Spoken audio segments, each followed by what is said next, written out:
Hi, everybody. How are you today? I am so glad to see you. And first off, I want to say thank you once again for tuning in to me.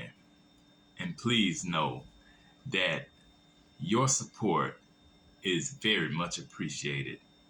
And I want to welcome you to another episode of TJ's Topics.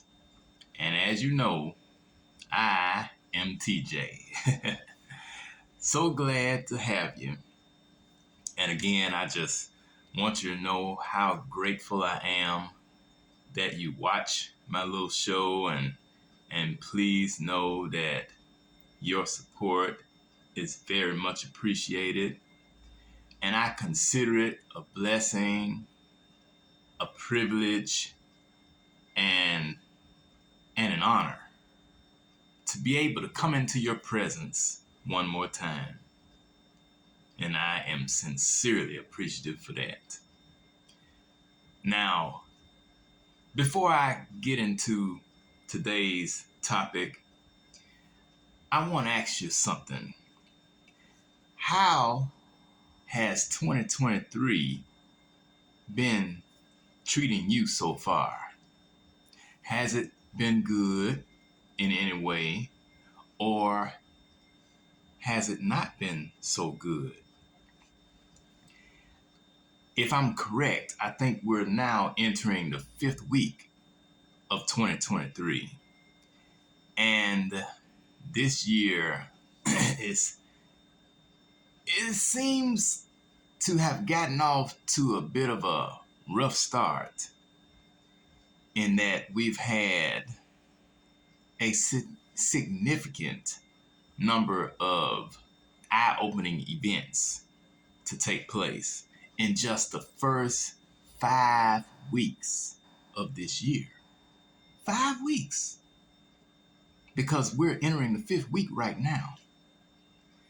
And of course, America is still reeling and rocking over the tragic death of Tyree Nichols right here in Memphis.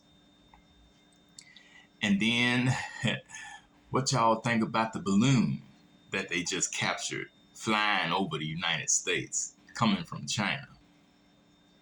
And I tell you, and it's been so much more that has happened in just the first few weeks of this year. And we don't know what's going to take place next, but all we can do is keep our fingers crossed and hope for the best. And I'm pretty sure that's what a lot of you out there are doing.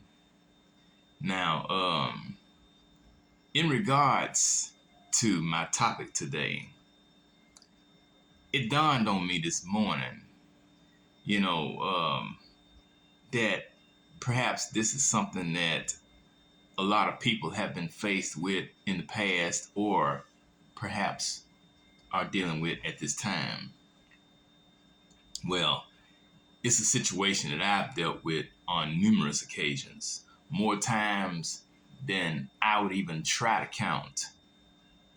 In fact, I dealt with it yesterday to a certain extent, and I'm not going to go into much detail about it, but let me just tell you that I found it to be rather distracting, especially with all of what we've been through in just the first 5 weeks of this year. And let's not forget about all the bad weather that we've had, the ice storms and the snow and the sleet, everything, this frigid weather that we've experienced. Oh my goodness, it's been rough. And down south, school has been out. We were out all last week. So we'll be going back Monday morning. And some of you may be watching this on Monday morning. So we'll be heading back to school this morning. But I tell you what, I enjoyed my 6 days off. 4 days out of school, plus the 2 day, weekend. That gave me a nice little 6-day break. So I'm very grateful for that. But anyway, let me cut to the chase. My topic for today is people are good at throwing you off track. Once again, people are good at throwing you off track. And I know this all too well because I've been thrown off track on countless occasions. And I'm sure that many of you have too. But what I don't get is, why is it that people seem to get a kick out of throwing other people off? You know, as I was sitting in my chair this morning, putting my shoes on, I thought about how a lot of times it seems to be the older generation. It's like older people tend to be the ones to throw off younger people. And I don't know what it is. I don't know.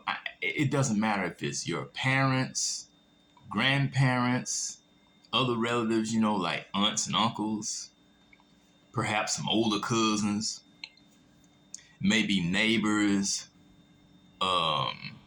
some babysitters you had a long time ago, or perhaps some old school teachers from the past, administrators, co-workers, old supervisors, even your religious leaders, like your pastor and or whoever, your rabbi, whoever it may be. I don't know why they like to throw people off track. And they do that by sowing seeds of doubt into your spirit. Sometimes they're guilty of misleading you. They try to offer advice, thinking that it'll benefit you some kind of way, only for you to find out later on, and discover for yourself that what they called advice turned out to be adversity. And that's what it was in your life. It may have been advice for them, coming from them, but it turned out to be a form of adversity for you.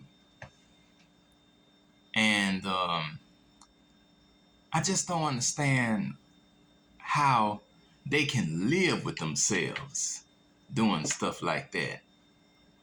And one thing that I considered just this morning was, a lot of times, especially when it's coming from older people,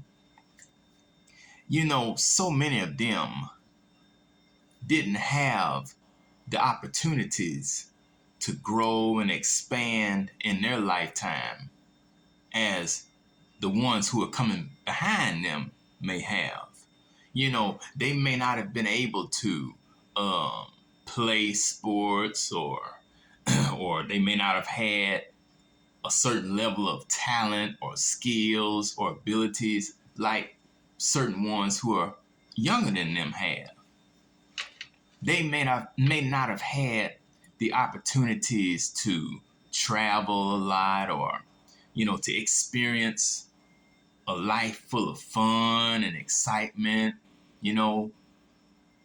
a myriad of opportunities, for career advancement, furthering their education, and what have you. And so part of their regret in having missed out on so much in their lifetime is coming at those who are younger than them. It may be a child or grandchild or nephew or niece or a younger cousin, or maybe children in the neighborhood, children, that they've taught in school or what have you, in the church or whatever. And they will begin to sow these little seeds of doubt and disbelief into their hearts and into their minds, causing those younger people not to strive for greatness in their lives. Because oftentimes, younger people, you know, they look up to the older generation. I know I did. I always have. And while there are many older people that I admired and respected throughout my youth, there are a few that I sort of I disregarded. I didn't hate them or nothing like that. I didn't hate anybody, but I despised them to a certain degree. Let's just say I didn't care for them, and I certainly didn't care to be around them because of the type of energy they gave off. It's not so much the people, but it's their energy. A lot of times we want to make things personal. We make it about that individual, whoever they are, but it's not so much about the individual. It's about the energy. It's their vibe, because there are a lot of folk out here who give off such a negative vibration. And it's not good to spend too much time around people like that. They tend to pull you down. They weigh heavily on your heart and your mind and your spirit. And because of their failures in life, the things that they unfortunately were unable to achieve, the goals that for one reason or another were gone unfulfilled, they want to see about taking it out on someone who is younger than them, who may be, of course, less experienced, because, of course, younger people don't have as much life experience as the older ones, and older people, they pride themselves a lot of times in their age, the numbers in their age, and they feel that because of their age that they can talk to young folk any kind of way, and that regardless of how they talk to or treat younger people, those younger people still have to respect them because of their age. But my thing is, no matter how old you are, no matter what the number in your age is, no matter how much life experience one has, respect is something that you still have to earn, and it's not necessarily given automatically. If you don't earn the respect that you want from others, then you can't expect anyone to hand it to you on a silver platter. That's not the way life works. So that's why I can't understand why there are a number of older people out here, and a lot of them can be family members. They can be in your family. And see, that's the thing. And I had a cousin a long time ago before he passed away. He told me kinfolk are the worst ones to deal with. And that's the truth. Your blood, they are the very ones that seem to hurt you the most. I mean, and I think it's because they know more about you than outside folk. Kinfolk, they know more about you because they've been there since day one. They know all your ins and outs for the most part, based on their perception of you and what they've seen. Now, of course, even though y'all kin each other, that doesn't mean that you share your deepest and darkest secrets with them, because everything is not everybody's business. I don't care if if you related or not. Everybody don't need to know your personal business, and that includes family. But a lot of times, relatives take for granted that because y'all share DNA and that you share blood and whatnot, that they have a God-given right to say certain things to you, to treat you a certain way, and to lead you on a path that they feel is most appropriate for your life. Failing to realize that all of us are on our own individual journey. Each one of us is on a journey all our own. And for that reason, we must walk our own path.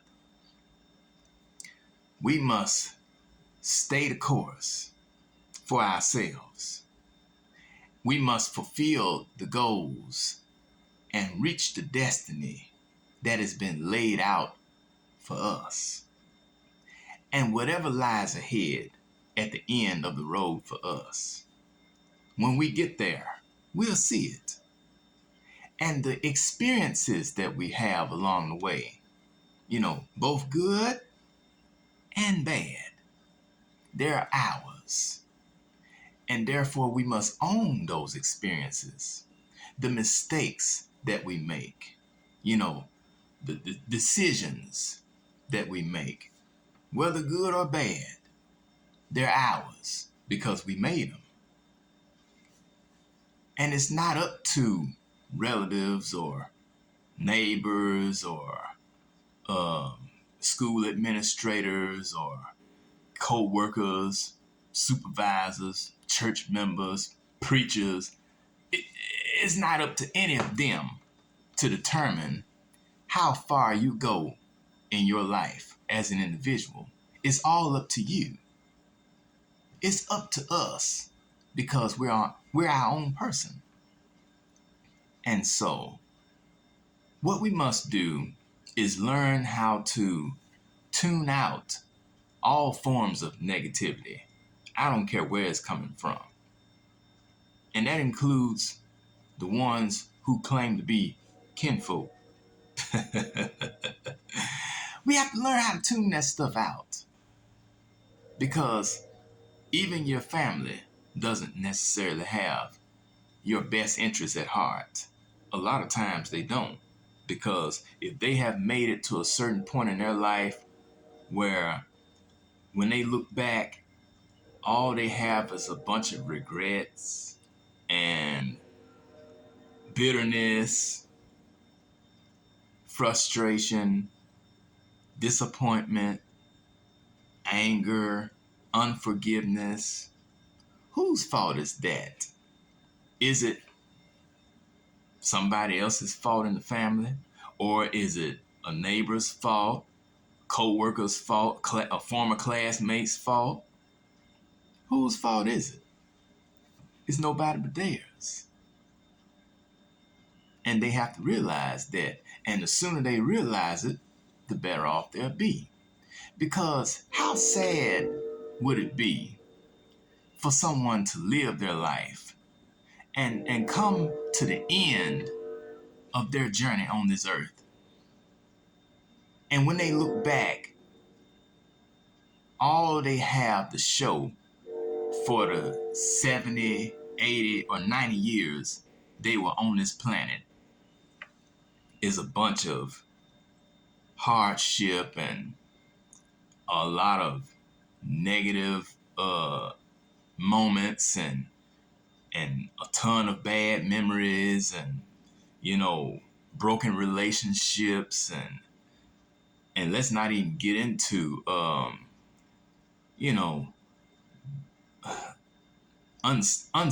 instability in their home life, instability in the workplace, even in job history, hopping around from one job to another throughout their whole life. They broke because a lot of people die broke. Everybody doesn't leave here. Of course, we know we're not taking our money with us. We know that.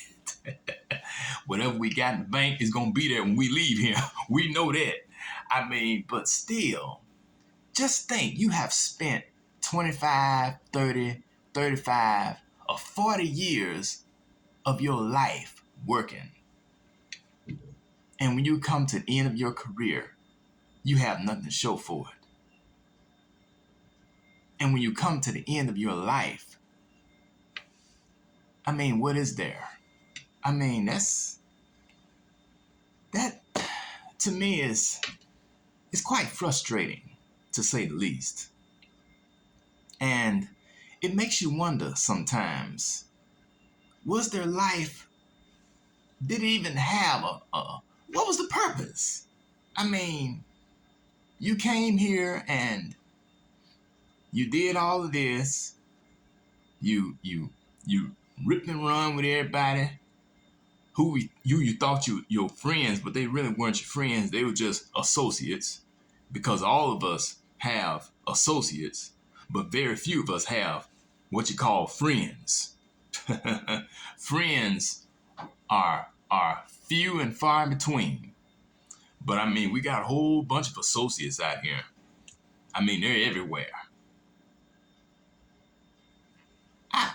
That would be a life of disappointment to me, And of course, it's too late. You can't do it over, because it's all your time is gone, and you've gotten to an age where starting over is somewhat difficult. The older you get, the more difficult certain things become, and therefore you want as you get older, the two things that I think are important to people as they age are comfort and convenience. Those are two things that I consider to be significantly important the older you get. To be comfortable with the life that you have, and for things to be convenient for you from day to day. But again, those are just my opinions. But what I would like to know is, what are your opinions on this matter? Have you ever been thrown off by somebody that you love, or someone that you looked up to, someone that you have had a great deal of respect for your entire life?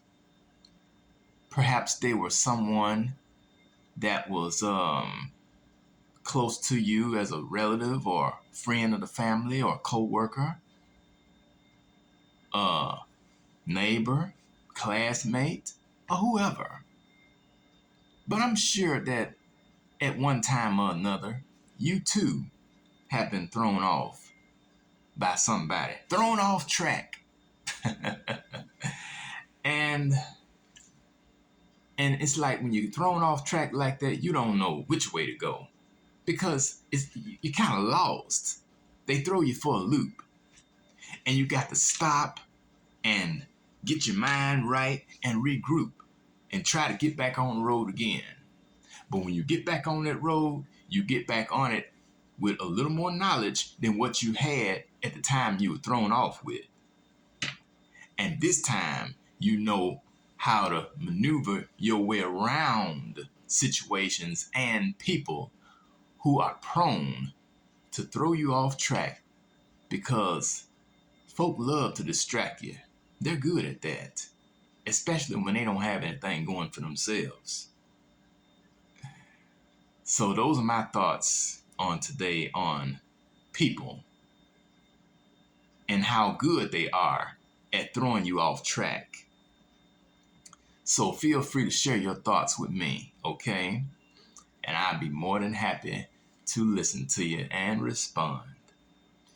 Thank you so much for tuning in, and I am so grateful for your continued support. It means the world to me that you watch on a regular basis. And please know that I'm always grateful for the time that we have together. Feel free to tune in and tell your friends about me. Like and comment and subscribe to my channel. And hopefully I'll have another one good next time to share as well. And I know I will because I have a strong determination. Thank you so much. I am TJ Harris, which is Taron Jerome Harris. And remember that every round goes higher and higher. I'll talk to you later. Bye-bye.